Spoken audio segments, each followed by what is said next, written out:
El ambiente también tiene características, ¿ya? También tiene características.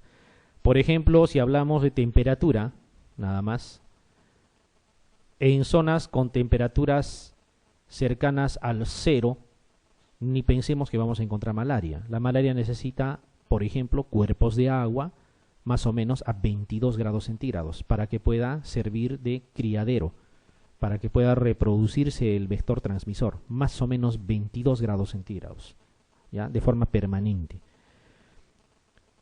Por el lado contrario, en el caso de las infecciones respiratorias, por ejemplo, sabemos que en los climas que tienen mucho friaje hay más infecciones respiratorias, ¿ya? Y aquí nace una pregunta, ¿no? Que de repente no tiene nada que ver con exactamente lo que estamos hablando, pero sí tiene que ver con conceptos que como médicos debemos manejar. ¿Cómo creen que influye el frío? Porque no está de más hacerse esa pregunta y decir, pero si yo sé que una neumonía es causada por neumococo y no por el frío, ¿cómo el frío podría producirme neumonía? Es que no es que el frío mismo les causa neumonía. El clima frío lo que hace es inflamar vías respiratorias y un poco inutilizar ese sistema de cilios, ¿no? La integridad anatómica superficial del epitelio respiratorio, y condiciona que cualquier agente etiológico que habitualmente ingresa, ¿no? Termine triunfando y haciendo cuadros importantes. Ya, por un lado, es una de las situaciones que tiene que ver con el friaje, ¿ya? El ambiente frío es un problema. Por eso es que en las épocas de helada las neumonías pues trepan en estadística, ¿ya? Temperatura ni hablar tiene que ver, la altitud también tiene que ver. Propiamente como agente infeccioso la bartonela, por ejemplo, puede llegar hasta los 3.000 metros sobre el nivel del mar, más o menos en prevalencia. Sin embargo, si hablan de lo mismo que hemos hablado anteriormente, malaria, por ejemplo, nadie en su sano juicio va a plantear ese diagnóstico si se encuentra a 3.000 metros sobre el nivel del mar, ¿ya? Entonces la altitud es importante también, ¿ya? Cuando hablamos de latitud, también, ¿ya? De latitud, también. ¿A qué le llamamos enfermedades tropicales, doctores? Aquellas que están en la selva, con calor, con temperatura, ¿a eso? ¿O tiene que ver con una ubicación geográfica a nivel del globo terráqueo? En realidad es eso, ¿no es cierto? Ustedes saben que existe dos trópicos trazados en el globo terráqueo que son paralelos a la línea ecuatorial, ¿no? Trópico de Cáncer, trópico de Capricornio, y la franja de territorio entre ambos trópicos se conoce como, cuando prevalecen las enfermedades ahí, como enfermedades tropicales. O sea, no, el término enfermedades tropicales no hace referencia a temperatura calurosa o lo que más o menos la mayoría nos imaginamos, sino a ubicación geográfica, porque fuera de ese territorio hay algunas enfermedades que no están, ¿ya? Entonces es amplio el término. Entonces la latitud tiene que ver, si partimos de ese concepto. Y las condiciones climáticas obviamente también. El viento, por ejemplo. Saben que un claro ejemplo es el vector transmisor del dengue, radio de vuelo 50 metros, no abarca más. Por eso es que generalmente para en el mismo lugar, ¿no? En cambio el vector de la malaria a favor del viento vuela mucho más. Hablamos de kilómetros, ¿no? Entonces, factores de la gente, factores del medio ambiente, factores del huésped, ¿ya? Creo que lo que hablamos de factores del huésped, de alguna manera ya se ha ido tocando, y ustedes también lo han ido leyendo más permanente, ¿no? Cuando han leído inmunosuprimidos, cuando han visto infecciones en pediatría, cuando han visto infecciones en ginecología, etcétera, etcétera, de alguna manera ya más o menos hemos abarcado. Faltaba un poquito recordar lo que era el agente mismo, en general, ¿ya? Solamente ordenar algunas ideas. Y en el caso del ambiente también es algo que ya más o menos se ha ido viendo. Pero ese ordenamiento que estamos haciendo, como les digo, motiva algunas preguntas de examen, ¿ya? Y ese era el objetivo. Bien, cuando hablamos de historia natural de la enfermedad, lo que les comentaba, la historia natural de la enfermedad no es otra cosa que dejar que la enfermedad siga su curso y nosotros no hacer absolutamente nada más que observar para poder ver una historia natural de la enfermedad. Hoy en día ya no se ve historia natural de la enfermedad porque hacemos intervenciones para que eso no progrese, ¿ya? Historia natural de la enfermedad sería, se contagió de TB, desarrolló TB, déjalo, hay que ver hasta dónde avanza, hasta el día que se muere y describimos todito lo que ha pasado. Historia natural de la enfermedad.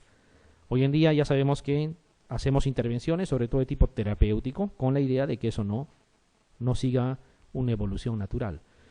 El periodo prepatogénico, ya lo hemos comentado, la interacción de huésped, medio ambiente, ¿no?, y agente etiológico, los tres están ahí en equilibrio, no hay enfermedad en ese momento, periodo prepatogénico, ¿no? Cuando ya hay una interacción entre los tres, ¿no?, de manera muy estrecha, esa interacción hace que se inicie, como entenderán, después de prepatogénico vendrá el periodo patogénico, ¿ya? Y ahí, obviamente, todavía vamos a nosotros detallar algunos segmentos para entender bien.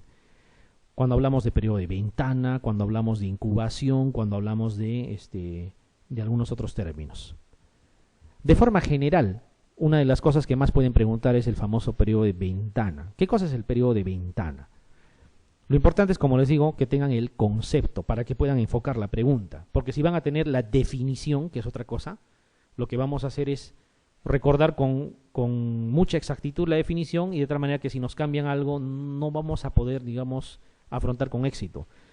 El periodo de ventana no es otra cosa que aquel tiempo partiendo desde el momento de la infección hasta que sea detectable por métodos laboratoriales. Cuando, a pesar que uno esté infectado, todavía no es detectable, ese es el periodo de ventana.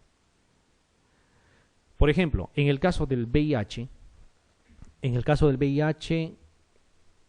el ELISA y el Western blot, ¿qué miden? Que son los dos exámenes que más vemos. No miden antígenos, miden anticuerpos. El ELISA mide anticuerpos y el Western blot también mide anticuerpos. Lógicamente, anticuerpos mucho más específicos el Western blot, pero siguen siendo anticuerpos. ¿Ya? O sea, son células de la misma persona las que son medidas. Entonces, cuando una persona se infecta con VIH, la presencia del VIH hace que uno empiece a generar anticuerpos. Al inicio, en una cantidad que todavía no es posible detectarlo con los exámenes del ELISA y Western blot. Cuando ya están en suficiente cantidad, es posible detectarlos. Mientras eso sucede, eso se llama periodo de ventana. Periodo en el cual uno ya está infectado, sin embargo, todavía no es detectado por los exámenes de rutina. ¿Ya? Entonces, periodo de ventana no es exclusividad del VIH, ¿no? Un periodo de ventana puede tener la mayoría de las enfermedades infecciosas, o sea, desde que uno ya está infectado hasta que puede ser detectado, ¿ya? Entonces, nosotros le llamamos fase preclínica hasta el inicio de síntomas. Cuando ya hay síntomas, fase clínica, ¿ya? Esa es la única diferencia, digamos. Fase preclínica hasta el inicio de síntomas. Ya está infectado, ¿no? Acá se inició el ciclo. Se infectó, todavía no hay síntomas, fase preclínica. No confundir con el prepatogénico. Eso es cuando ni siquiera todavía ha habido interacción. Y la fase clínica, desde que ya pues inicia los síntomas propiamente, ¿ya? Propiamente. Muy bien. El diagnóstico, la mayoría de las veces, como entenderán, se hace en la fase clínica, y lo mismo el tratamiento. El tratamiento más aún, porque nadie va a hacer tratamiento cuando no hay ningún síntoma, ni siquiera se va a sospechar de la enfermedad. Y luego viene un periodo llamado periodo de convalecencia. Esa es más o menos la secuencia, ¿ya? Esa es más o menos la secuencia que hay que tener en cuenta. A ver. Y miren cómo apareció una pregunta ahí. La historia natural de la enfermedad infecciosa. Por eso esos cuadritos aburridos, esos cuadritos que no llama la atención, que no queremos mirar porque no nos parece importante, puede significar una pregunta. La historia natural de la enfermedad infecciosa está compuesta por los siguientes periodos o etapas. Sencillo. ¿Cuáles?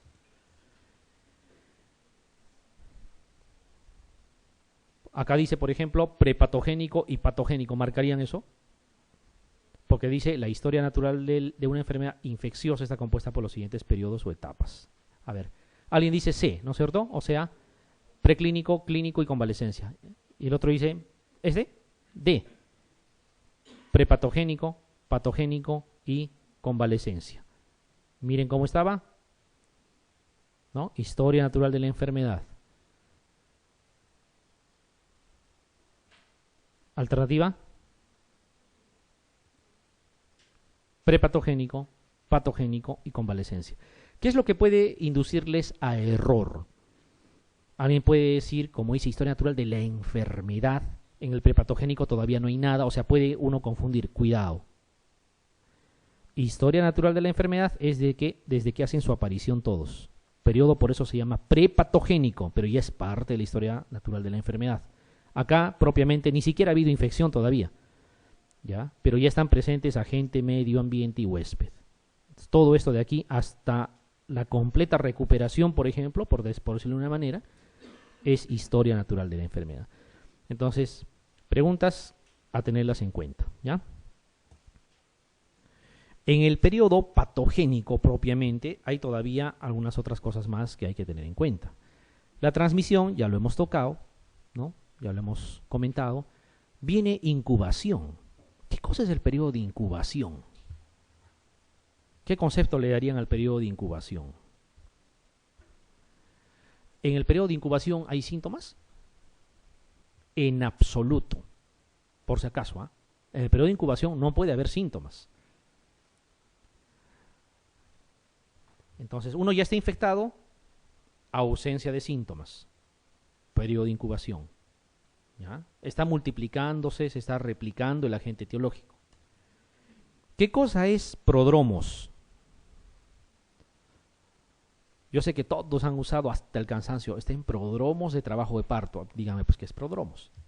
¿No? ¿Se acuerdan cuando hacían el internado? En prodromos de trabajo de parto. ¿Qué miraban en ese prodromos de trabajo de parto? Que ya había contracciones más seguidas, estaban esperando ¿no? los 3 en 10 minutos todavía, ¿no? Hacían su tacto vaginal, veían cómo estaba el cuello, etcétera, ¿no? Prodromos. O sea, en el prodromos de una enfermedad infecciosa, ya no hablemos de la gestación, de una enfermedad infecciosa, ya puede haber síntomas, pero son síntomas inespecíficos. Por cefalea, a nadie le van a decir, ¿sabes qué? Tú tienes fiebre tifoidea. Prodromos. No está nada claro todavía. ¿Ya? Prodromos. Ya hay manifestaciones, pero absolutamente nada claras. Prodromos. Ventana, ya hemos dicho, ventana viene a ser el periodo desde que uno se infecta hasta que puede ser detectado por el laboratorio. Es variable. La eterna pregunta, ¿cuánto dura el periodo de ventana en el VIH? Pregunta mal planteada. Tendría que decir, ¿cuánto vale el periodo de ventana en el VIH cuando usas ELISA de tercera generación? O cuando usas ELISA de cuarta generación, o cuando usas P24, o cuando usas Western blot. Así debería ser la pregunta. Porque el periodo de ventana va a depender del examen que estamos usando. En ningún caso, les vuelvo a recalcar por si acaso, no vayan a pensar, en ningún caso es 6 meses, ¿ah? Esa tradición de que como salió negativo tu ELISA regresa en 6 meses, es solo eso, es una tradición. Son 3 semanas de periodo de ventana para el caso del ELISA de tercera generación, que es el que se usa en el 99.9% de los laboratorios. 3 semanas, no son 6 meses. Y cuando usamos el de cuarta generación, que también hay un número significativo de laboratorios que lo usan, ¿ya? Cuando hablamos de cuarta generación, se habla de 16 días. ¿Ya? 16 días es poco, son 2 semanas, un poco más. ¿Ya? Hay que acordarse. Entonces, lo correcto sería repetir más o menos en ese tiempo, ¿no? Más o menos en ese tiempo. Ese es el periodo de ventana. La fase clínica ya lo hemos visto, manifestaciones típicas obviamente de la misma enfermedad, ¿no? De la misma enfermedad. Viene la fase de defervescencia. ¿Ya? La fase de defervescencia es en esa fase clínica antes de que inicie la convalecencia propiamente. A veces hay un incremento incluso de los síntomas.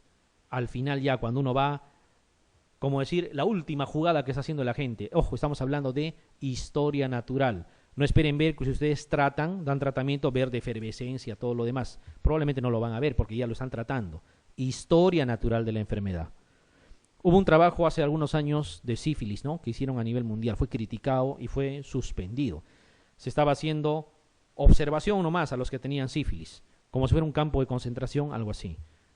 Personas con sífilis y hay que ver a ver cómo evoluciona, a dónde llega. Y gracias a eso, es verdad, se ha descubierto muchas cosas, pero no es la forma correcta, no es ético. ¿No? Se suspendió ese trabajo. ¿Ya? Entonces esa fase de efervescencia y todo lo demás quizá no se vea. ¿Ya? Eso se vería si lo dejamos así. Ventanas, si pueden ver, fase clínica también. Ahí normalmente nosotros ya iniciamos terapia y todo lo demás ya es una situación un poco no muy clara, ¿ya? Convalecencia propiamente no puede haber en una persona que ha recibido tratamiento. Eso es solamente para las personas que por sí solas han resuelto el cuadro infeccioso. ¿Ya? Si ustedes han dado tratamiento, claro, por ahí se escucha, está convaleciente. Ese término no está bien, porque le han dado tratamiento, no es historia natural de la enfermedad. ¿Ya? Estará terminando de recuperarse si quieren, pero no es periodo de convalecencia propiamente. Muy bien. Hay que tratar de terminar lo aburrido. Lapso de tiempo entre la entrada de un agente infeccioso en el huésped y el principio de los síntomas. ¿Qué dicen? Si dice el principio de los síntomas, ¿hay síntomas? No hay síntomas. ¿Qué pondrían? A ver. Sin miedo, doctores, juéguenselas. ¿Todos? ¿Qué alternativa? Lógico, porque en el periodo de incubación no hay síntomas. Periodo de transmisibilidad. No tendría nada que ver, ¿no es cierto? Transmisibilidad es en el periodo prepatogénico todavía, ¿no es cierto? Periodo preinfeccioso ni siquiera existe, o sea, es un término ahí como distractor. Periodo de no contagiosidad tampoco es un término correcto. Obviamente es periodo de incubación. Muy bien. Ahora sí nos adentramos un poquito en lo que nos interesa más, lo que nos pueden preguntar como datos precisos, que probablemente la mayoría tenga una idea, pero mejor si hablamos de cifras. ¿Ya? Esta es otra de las cosas que también están por ahí. Olvídense de los términos hiperendemia, holoendemia, mesoendemia, que no son términos oficiales. Hace referencia a porcentajes de la población, pero no son términos oficiales. Esos que están ahí sí, esos se manejan de manera rutinaria. ¿Qué cosa es una epidemia? ¿Qué cosa es una endemia? ¿Y qué cosa es una pandemia? El concepto todos los tienen, lo vamos a ordenar nada más. Cuando nosotros, por ejemplo, y voy a volver a poner el ejemplo de la malaria, porque es un término que la mayoría va a entender, la mayoría ve, lo que más ve es ese tipo de... Cuando hablamos de epidemia, hablamos de enfermedades transmisibles. Epidemia, ¿qué cosa vendría a ser? Ejemplo claro, zona de malaria, Iquitos, por ejemplo. ¿Ya? ¿Ha habido malaria en Iquitos el año pasado? Sí, este año también. Sin ser adivino, el año que viene habrá, también va a haber. O sea, es una zona donde siempre ha habido malaria. Pero habrá unas cifras esperadas. Es decir, yo espero que en este mes haya 1000 casos. Todos los años, en el mes de mayo, hay 500 casos. Esas son cifras esperadas. Cuando la cifra supera lo esperado, eso es una epidemia. ¿Ya? O sea, cuando la cifra está por encima de lo que habitualmente está. Esa es una epidemia. Por eso dice incremento significativamente elevado en el número de casos de una enfermedad con respecto al número de casos esperados. Cuando se va por encima de lo que esperamos. Ahora, cuidado que este concepto, si alguien es observador y es autocrítico, es un término subjetivo. ¿Qué cosa es, pues, significativamente elevado? Lo que para la doctora es significativamente elevado, para mí no puede ser. Y lo mismo, no, quizá ni nos pongamos de acuerdo. Entonces hay instrumentos para eso. Uno de ellos es el canal endémico. Lo vamos a ver en las siguientes láminas. ¿Ya? Lo vamos a ir viendo. Pero epidemia es eso, que supere las cifras esperadas. ¿Qué cosa es endemia? Es más o menos ligado al mismo concepto. Si seguimos hablando de la malaria, por ejemplo, las zonas donde hubo, hay y habrá determinada enfermedad infecciosa es una zona endémica. Por ejemplo, malaria, vuelvo a repetir, hubo hace años, todos los años, este año también, y al próximo año probablemente siga, y los subsiguientes también va a haber.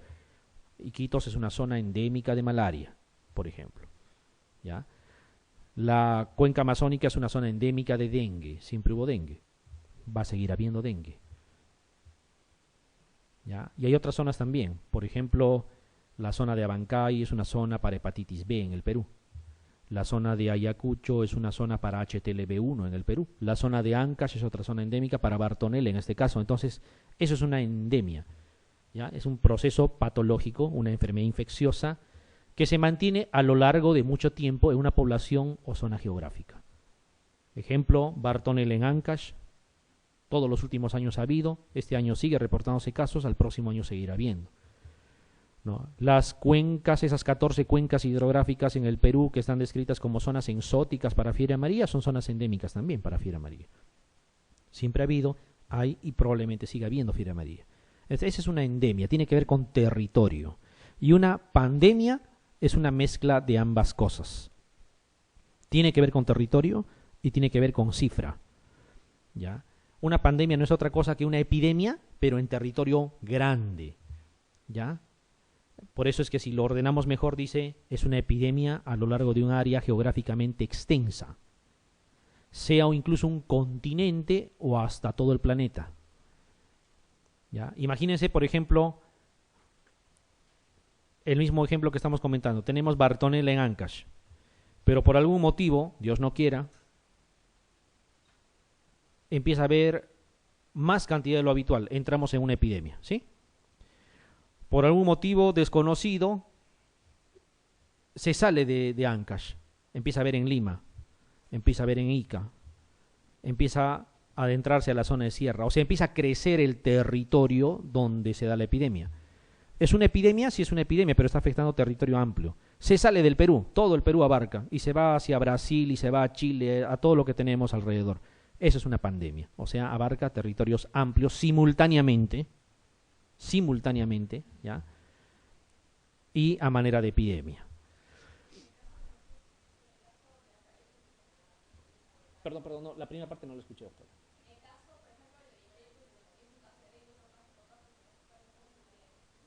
Si es un sitio, Villa María del Triunfo me dice. Bueno, en este momento no tenemos casos de dengue autóctonos. ¿Ya? Casos autóctonos, por ejemplo, significa que la transmisión haya sido ahí o no, ¿ya? Cuando se presenta hay una cifra más o menos esperada de casos.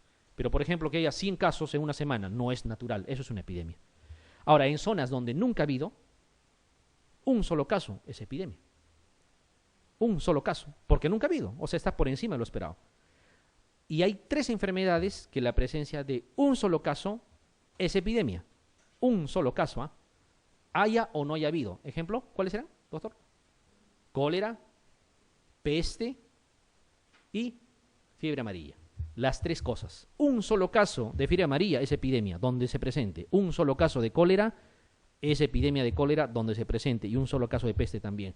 Por eso esas 3 enfermedades están sujetas al sistema sanitario internacional, bajo vigilancia internacional.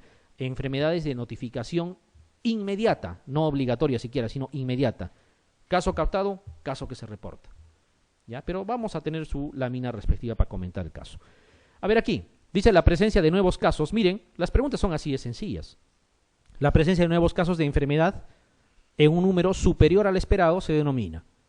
¿Cuál es? Así es. No hay más que discutir. Es una epidemia, ¿no? En un distrito rural del país se notificaron durante la primera semana de octubre del 2005 2 casos locales autóctonos. ¿Qué significa autóctonos? Que se han producido ahí mismo, no han venido de otro lado. De rabia humana. Enfermedad que no se observó en las últimas 3 décadas. Esta situación se define como ¿qué? Si hace 3 décadas, 30 años que no había ni un caso, y hoy día, bueno, y para esa semana se escribe esa cifra, ¿qué cosa es? Así es. Supera lo esperado. Si hace 30 años que no había, yo espero que este año tampoco haya. Basta que se presente un solo caso y ya la cosa no está bien. Está bien. ¿Qué cosa sería epizotia? Ya que está aquí ese término. Y probablemente no lo, y de hecho que no lo vamos a tocar porque ya no es parte de lo que corresponde. Epizotia es que nosotros observemos comportamiento inusual en algunas especies animales. Y la vigilancia de epizotias corresponde a la vigilancia de ciertas enfermedades también. En nuestro medio, básicamente fiebre amarilla, ¿ya? Encontrar primates muertos, digamos, nos hace pensar de que debe de estar circulando el virus de la fiebre amarilla y por eso encontramos monos muertos en el camino. Eso es una epizotia. Encontrar, no necesariamente muertos, ¿ah? Están caminando y encuentran un primate, un mono, cerca a donde habitualmente no está, o sea, en el camino, Se acercan y a pesar de ser una especie salvaje, no se escapa. Ustedes lo toman, se deja cargar. No es que se haya vuelto manso, sino que está enfermo. O sea, así nos debe alertar. ¿Ya? Y ese mono enfermo significa que debe, ¿con qué cosa se puede enfermar? Lo que vigilamos es fiebre amarilla. Eso se notifica. Eso se llama vigilancia de epizootias. Eso es una alerta de que estamos ante un inminente brote de fiebre amarilla, ¿ya? Para ciertas enfermedades. Como les decía, hiperendemia, holoendemia, mesoendemia, hipoendemia son términos que no se usan oficialmente y tienen que ver con el porcentaje de población afectada. Por ejemplo, hiperendemia es más del 75% de la población, pero no te dice de cuánto territorio, ¿ya? Holoendemia, hasta 50%, ¿no? Y así, bueno, pero no tiene sentido. Estos dos términos son distractores. Una endemia de una enfermedad transmisible se define como endemia. ¿Cuál? Cuando tenemos el concepto claro, primero el concepto y luego buscamos la alternativa. O sea, cuando la pregunta es así de dirigida. La E. B. Presencia de una enfermedad con una incidencia constante a lo largo del tiempo. ¿Qué cosa era, por ejemplo, lo que habíamos dicho? Habíamos tomado como ejemplo endemia. La zona, digamos, de Ancash tiene Bartonella. Hace muchos años que lo tiene y probablemente va a seguir teniéndolo en los próximos años, pero en cifras más o menos esperadas. Por eso dice incidencia constante. ¿Alguien dice otra alternativa? Porque miren lo demás que dice. Aparición de casos aislados de una enfermedad sin relación aparente, no corresponde a ninguno de los conceptos que hemos mencionado. El otro dice presencia de una enfermedad durante un periodo limitado de tiempo, tampoco corresponde a ninguna de las definiciones. Aumento del número de casos de una enfermedad en un tiempo limitado, aumento, eso vendría a ser una epidemia más bien. Aumento del número de casos inusual en una enfermedad endémica, casi esos dos son equivalentes. Endemia era la presencia constante de una enfermedad en un territorio más o menos determinado. Y es lo que nos dice aquí, presencia de una enfermedad con una incidencia constante a lo largo del tiempo. Muy bien. Se dice que una enfermedad tiene carácter pandémico. ¿Cuándo? Existe permanentemente en la población durante todo el año. No tiene nada que ver, ¿no es cierto? Pandemia, ¿qué cosa era? Era una epidemia, pero en territorios extensos, que abarcaba países, continentes o, ¿por qué no, todo el planeta incluso? Aumento de casos sobre lo usual, dice, que afecta a grandes extensiones geográficas en forma casi simultánea. ¿Sí o no? Grandes extensiones geográficas, países, continentes, y sí, tiene que ser de forma casi simultánea. No es a través del tiempo. Porque el otro dice tiene elevada letalidad, no tiene que ver con la letalidad. El otro dice aumento de casos sobre lo usual en una población determinada. Eso sería epidemia, no sería pandemia. Pandemia tiene que ver con extensiones territoriales extensas. La alternativa C. Así es. ¿Y cuáles son, por excelencia, las patologías que tienden a ser pandemia? Las infecciones respiratorias por virus respiratorio y sobre todo influenza. Y dentro de los influenza, la influenza A. Hay una que ha salido como noticia, ¿no?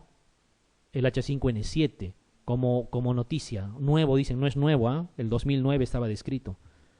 ¿Ya? Lo que pasa es que parece que han estado manipulando en laboratorio y se les ha ido la mano. Espero que no haya problemas. Pero ya está empezando las noticias, ¿no? Probablemente vamos a tener otro problema parecido. ¿Qué es lo bueno de las...? Hay una regla. Lo que infecta a mucha gente, mata a poca gente. Y lo que infecta a pocos, mata más. ¿Ya? Por eso es que enferma un montón de gente, pero no mueren muchos, mueren pocos. Hay que tener en cuenta.